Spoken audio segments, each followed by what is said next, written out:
That's no six-wheel cabber, but I'm very happy with those results.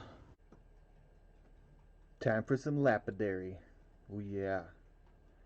I got this beautiful Owyhee Jasper.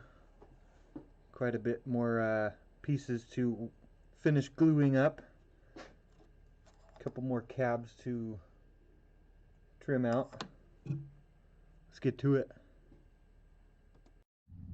So once I take my rock that I want and I slab it out into little sections like this, or bigger pieces depending on the size, what I'll do is I'll take my little stencil and find the size that I want and put it where I want to see it, and whatever line I'm going to put here, the other side is what the cab is going to be. And I use just a little tiny piece of electrical wire that I sharpen down the end of it. Save some money. I don't have to buy lapidary pens. And once the marks are made, I give it a spray down with a little bit of clear coat so I know that line is going to stay there while I preform it. So that these are done, I'm going to get to these on the saw. This one too.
Forgot to change my blade out on that. This one that was originally on there is a tile saw blade. I use this just for trimming up the edges and chunking out a lot of that, so it ends up just a little bit more round like that. The blade that I use the most is a lapidary blade.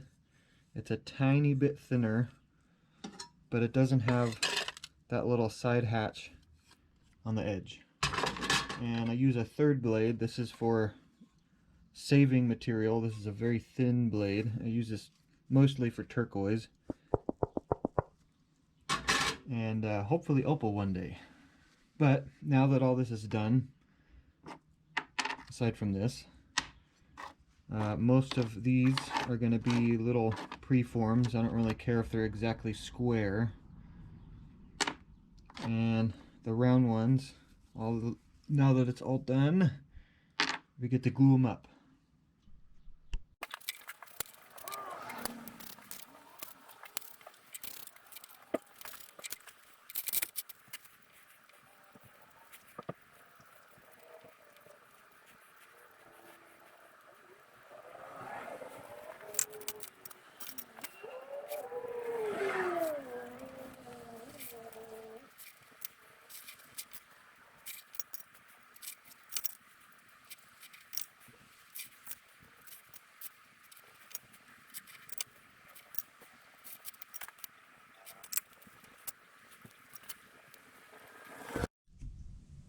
Alright, we got them all glued up, ready to go. Let's get these done.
Right, got that little bit of pre-forming done.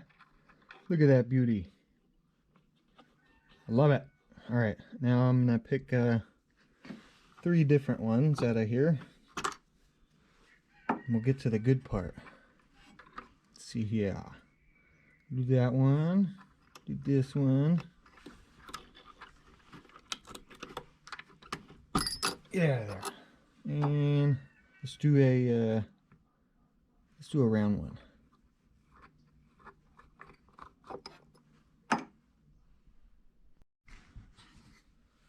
This little one needs a little bit of fixing right at the bottom, but that's okay. I'm fine with that. Easily done. What I'm going to do is I've changed out the numbers on this. This one is actually the 400 and this is the 220. I did it that way because this one's an expanding drum and it's easier for me to just pull that cover off, put a new band on it, and get back to work. So I'll start with the 220, then go to 400, then 600, then 3000. Then the last bit is cerium oxide on this buffing wheel, which I'm going to have to replace eventually, which is okay. It works for now. Does good. And I did swap my motor out here for a treadmill motor, but I have this little control box that I made. I was going to use it for my wire machine, my draw bench, but it's better suited here. And I got me a little fancy foot pedal down there to turn it on and off. And I'll show you just a little bit. It's got a potentiometer in it, so I can adjust the speed how I want.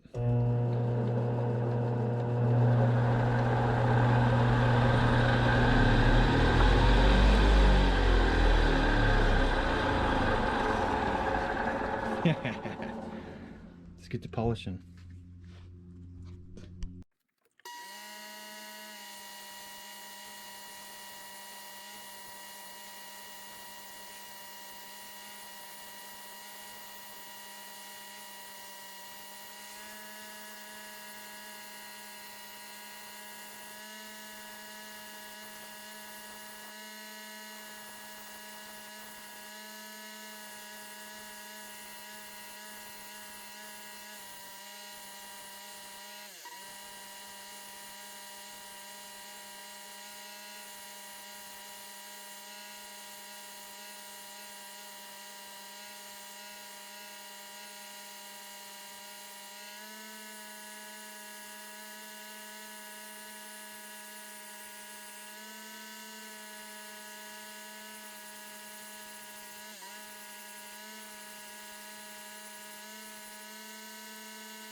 My favorite part.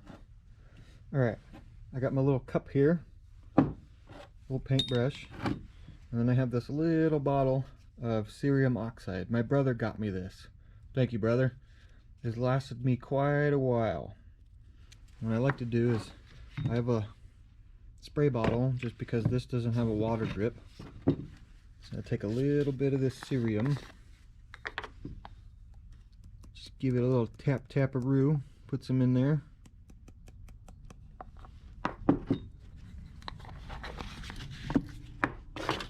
some water. Not too much. Mix it up. Probably just a little more. And I just kind of paint it on there a little bit.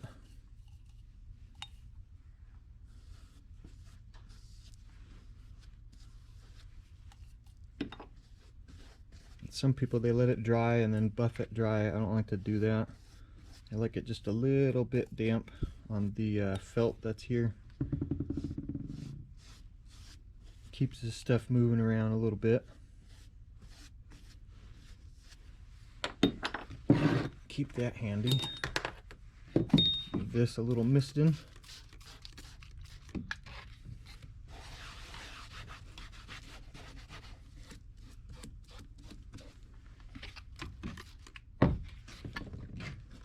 Alright. Let's make it happen, Captain.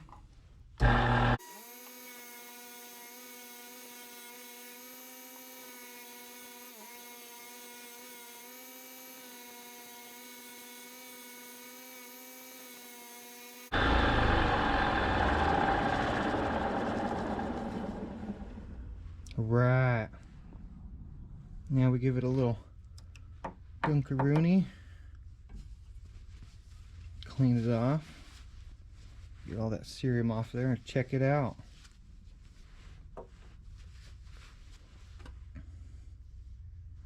It's still a little wet. Oh yeah, look at that. Nice and shiny like. Ooh. Alright, let's do the other ones.